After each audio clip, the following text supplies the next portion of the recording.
c'est pas de la fiction. Je vais vous raconter les coulisses de ce projet. Donc, le livre qui va sortir s'appelle 125 et des milliers.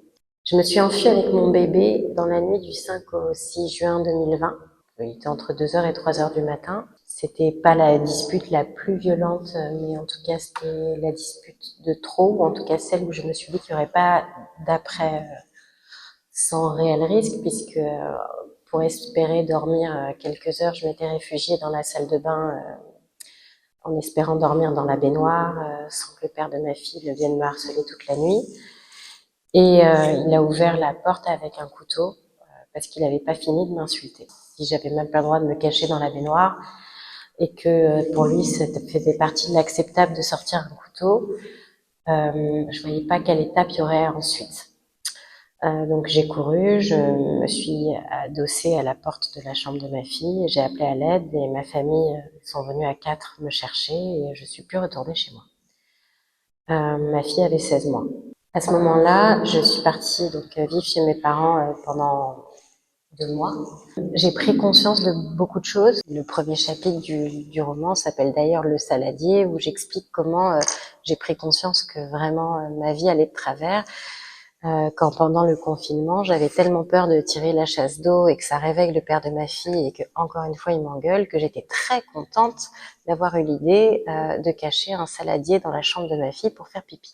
Pardon, c'est un peu trash, mais pour vous dire que voilà, je suis quelqu'un, je suis capable d'être élégante, d'avoir des propos élégants, puis j'en suis arrivée là dans ma vie. Et je me suis dit comment ça se fait que moi, qui ai eu toutes les cartes en main, j'ai pu en arriver là. Donc je me suis demandé si j'étais folle, je me suis demandé si j'étais vraiment un cas irrécupérable et j'ai cherché des femmes comme moi. Je suis à chercher féminicide sur internet et finalement ce que j'ai trouvé, c'est des numéros. Parce qu'aujourd'hui, la principale façon dont on parle des féminicides, c'est on en est à 84 femmes tuées, 85, 86, etc. Et puis donc j'ai cherché un peu plus, j'ai trouvé des articles dans les journaux où il y avait très rarement le nom complet des victimes. Il y avait un titre choc, 40 coups de couteau, et puis ça parlait de l'accusé qui avait soit perdu les pédales, soit cédé à sa jalousie, enfin tout le vocabulaire utilisé régulièrement en fait, quelque part pour inconsciemment ou consciemment déresponsabiliser. Bref, je me suis dit mais en fait qui est-ce qui meurt? Est-ce que je me demandais est-ce qu'il y en avait une qui était comme moi? Est-ce que c'était, comme on a tendance à le montrer, des femmes qui avaient eu des bleus pendant des années et que personne n'avait secouru. Et j'étais animée d'une mission quelque part où je m'étais dit, mais si ça avait mal tourné pour moi, je pense que pour ma mère, pour ma fille, ça aurait été une double peine. Non seulement que je sois plus là, mais que ce qui reste de moi, ce soit un numéro annuel de féminicide et puis un gros titre un peu macabre. Donc je me suis dit, les statistiques, on en a besoin pour faire évoluer les lois, mais peut-être qu'on peut les humaniser. Donc je suis repartie des statistiques. Une femme qui meurt tous les 2 jours et demi, ça veut dire en moyenne 125 par an. Je me suis dit, qu'à cela ne tienne, je vais retrouver 125 familles, je veux qu'elles me racontent qui était la personne qu'elles ont perdue, et je vais dresser les portraits de 125 victimes. Je sais très bien que je ne saurais pas me réinventer sur 125 portraits, et pourtant je veux absolument qu'on les lise, que chaque portrait est une singularité, parce que toutes ces femmes étaient uniques et singulières. Donc je veux leur offrir cette unicité. Donc très vite, je me suis dit, je vais pas les écrire moi, je vais confier 125 portraits à 125 rédactrices qui ont un impact dans la société. J'ai trouvé très important aussi que les droits soient reversés à une association qui est active. Donc l'UNFF, elle vient en aide auprès des familles qui ont perdu un proche et pour qui bien souvent le drame du féminicide n'est que le début d'une série de drames. Il y a aussi des chapitres que j'ai appelés les chapitres des témoins. Pour le coup, j'ai essayé de remonter la chaîne de la violence pour qu'on ait une vision des professionnels qui agissent, ou en tout cas des personnes concernées. Donc ça part de ma maman, que j'ai voulu interviewer pour savoir ce que ça faisait d'avoir une fille qu'on sent s'éloigner sous une emprise, qui change physiquement, mentalement, psychologiquement, etc., etc. J'ai aussi interrogé une avocate spécialisée qui est Maître Marcovici. J'ai aussi interrogé l'UNFF, j'ai interrogé une policière, une juge, une magistrate, enfin énormément de personnes, une psychiatre, une spécialiste des chocs psychotraumatiques pour savoir ce qui se passe lorsqu'on est victime. Et puis, il y a aussi 12 chapitres qui sont 12 parties de mon témoignage à moi. Donc, je vais vous donner quelques chiffres quand même, sachant qu'ils sont extrêmement en deçà de la réalité. Déjà parce que la notion de féminicide, mais le féminicide conjugal en tout cas, concerne uniquement les femmes qui ont été assassinées par leur conjoint ou ex-conjoint. Le problème, c'est qu'il y a plein d'autres façons de mourir de la violence de son compagnon. Déjà, aujourd'hui, si on rajoute les suicides forcés qui sont aujourd'hui reconnus par la loi dans le décompte des féminicides, ça double tout simplement, voire triple, le nombre de féminicides annuels. Pourtant, c'est pas du tout rare, les suicides forcés. Il y a tout un chapitre, enfin, toute une partie du livre qui est consacrée à ça, notamment celui de Céline, qui a sauté par la fenêtre du 5e étage avec son bébé de quelques semaines, parce qu'elle venait de recevoir le SMS de son mari, qui l'avait séquestré une semaine et qui n'était pas du tout content parce que son amante venait de le plaquer, et donc il a écrit à sa femme « Je vais te défoncer ».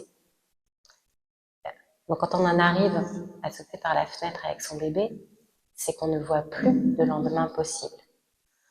Ça a été reconnu comme un féminicide uniquement depuis 2020. Ça ne dit pas, les féminicides, toutes les femmes qui s'éteignent et qui ne sont plus jamais celles qu'elles auraient dû être. Ça ne dit pas toutes les femmes qui développent des maladies parce qu'elles ne savent pas comment mourir. Je dis ça en connaissance de cause, puisque à de nombreuses reprises, je ne savais pas comment mourir.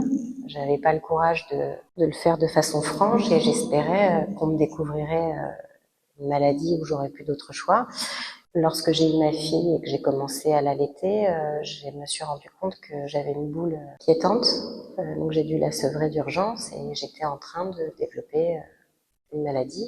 Donc, ce qu'on m'a expliqué, c'est que j'étais sur le fil et qu'il y avait une partie totalement psychologique à ce que j'étais en train de développer. Et c'était soit je changeais de vie, soit j'allais être exaucée dans mon envie d'en finir avec cette vie-là. Tout ça, ça ne rentre pas du tout en compte. C'est même à peine reconnu. Enfin, je veux dire, la partie psychologique qui entre dans les cancers et dans certaines maladies cardiovasculaires, etc., on n'en parle quasiment jamais parce qu'on a une vision très très scientifique de la médecine.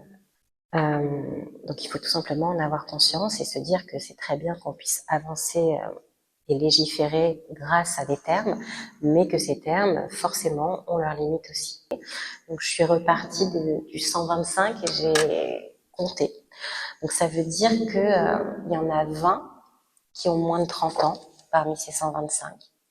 Il y en a 66 qui ont entre 30 et 50 ans, 38 qui ont entre 50 et 70 et 22 qui ont plus de 70 ans. Il y en a 30% qui sont tués par arme blanche, généralement des couteaux, 28 par arme à feu, 18 qui sont étouffés, 10 qui sont battus à mort et 3 qui sont brûlées vives. Les autres, elles sont soit c'est un mélange de tout ça, soit noyées, défenestrées ou torturées à mort. La peur des agressions par les hommes pousse la majorité des femmes à des renoncements quotidiens, comme prendre les transports le soir, pratiquer certaines activités, s'habiller comme elles aimeraient, imposer leur point de vue, demander des augmentations. Je parle de tout ça et du lien entre les différents problèmes liés aux problématiques féministes parce que parmi les conclusions et en tout cas les observations que j'ai tirées, le féminicide n'arrive pas n'importe comment. Il arrive généralement quand la femme décide de mettre un terme. Il y a des exceptions, mais la majorité des cas, c'est ça.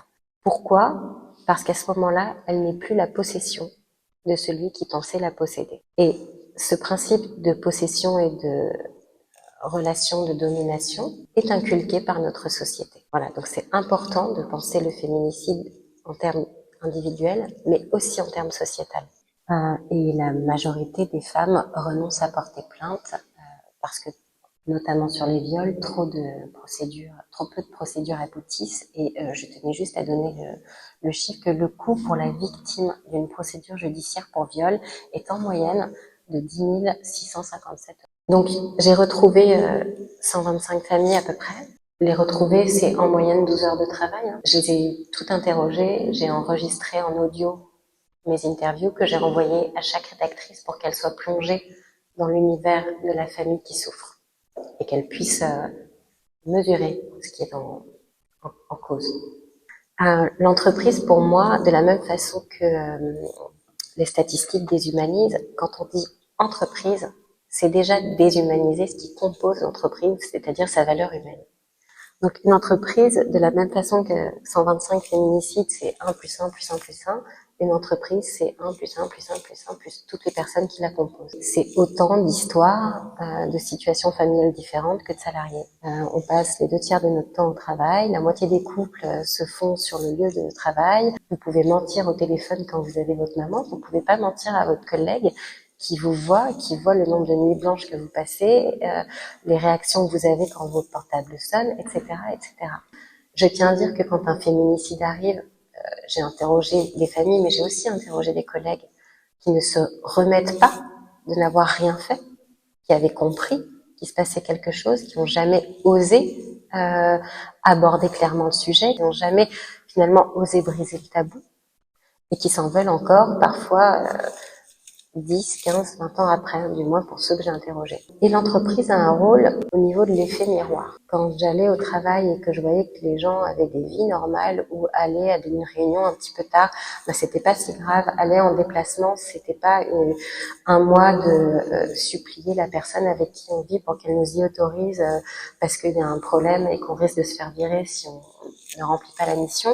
En tout cas, ça vous envoie un miroir de prise de conscience du fait que ce que vous êtes en train de vivre n'est pas normal, même si vous n'êtes pas encore capable de l'admettre.